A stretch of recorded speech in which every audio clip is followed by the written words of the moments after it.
Okay, yes, everybody can hear you. That's actually Mr. Tittles in the background, which I think Loki has him going as Loki's therapy kitty today. Two weird things have happened with these cats, and we're going to get on to something more serious. Grab a coffee, pause the video. Okay, and what happened is, and don't bonk your head. He keeps leaning back and bonking his head on the microwave. Okay.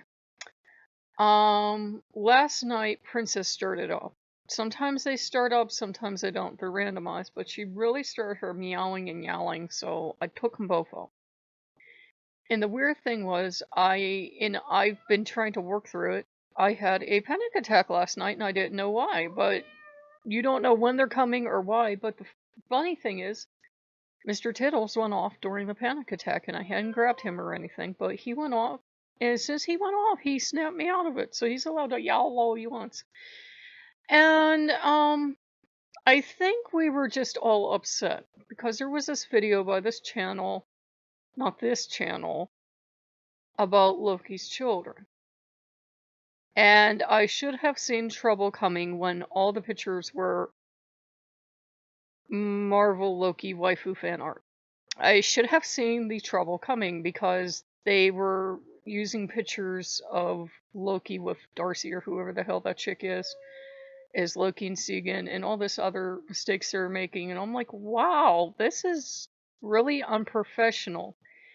And they were reading word for word a description I've seen in other places, and it was basically a rip-off video, which I didn't expect from the particular channel it was on, because I thought they had previously done fairly okay towards Loki.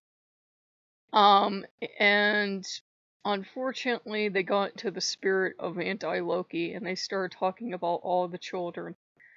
And if you're a Lokean, you know the story, so I won't upset you by repeating it, but poor Fenrir got called evil. And Loki got called evil.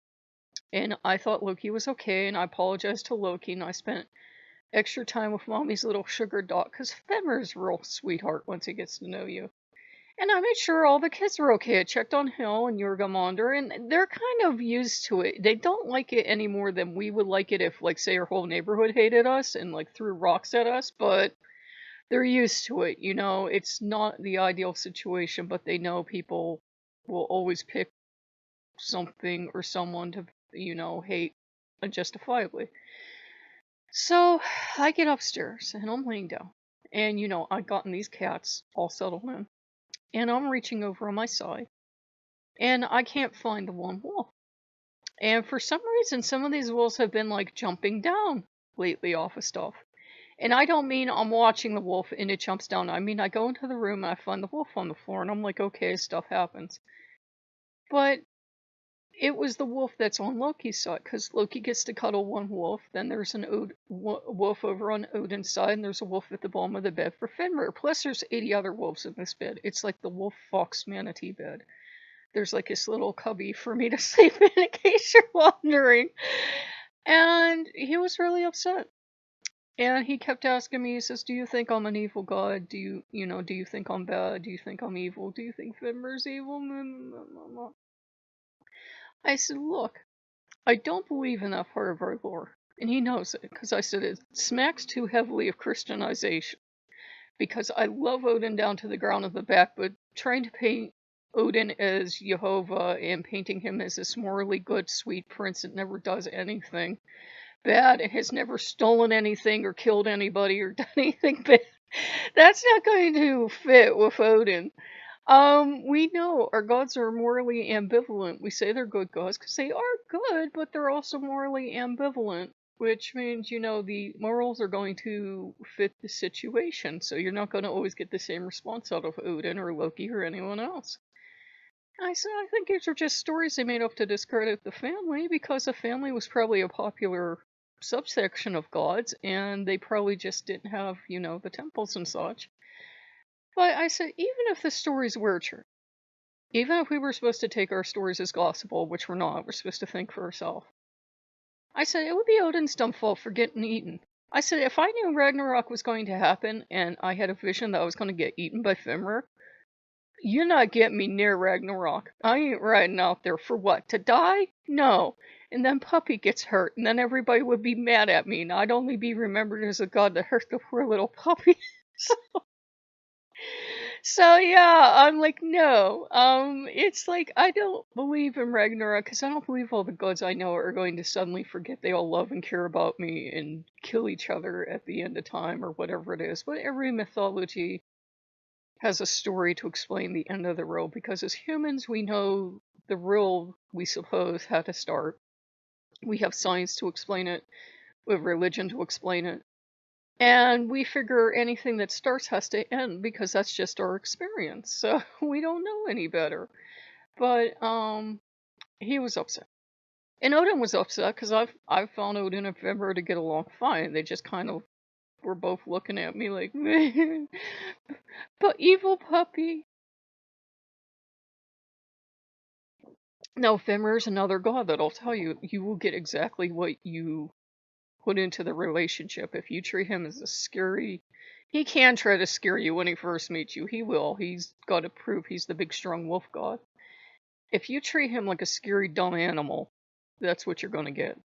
You're going to get this vicious, scary, snarly wolf. But if you treat him with respect and you respect his intelligence as a son of Odin and as a god in his own right, then eventually he's going to settle down. He's still mistrustful of people because people tend to use him for their own ends. Oh my god, I have a Lokean book where a guy excused wanting to attack women because that's what Fenrir would do. And Fenrir had been in the vicinity at the time I read that, and he just kind of looked over his shoulder at me like, what? And I'm like, yeah, isn't that great?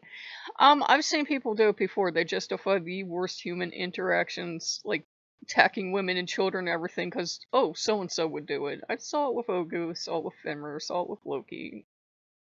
Humans can go jump in a lake.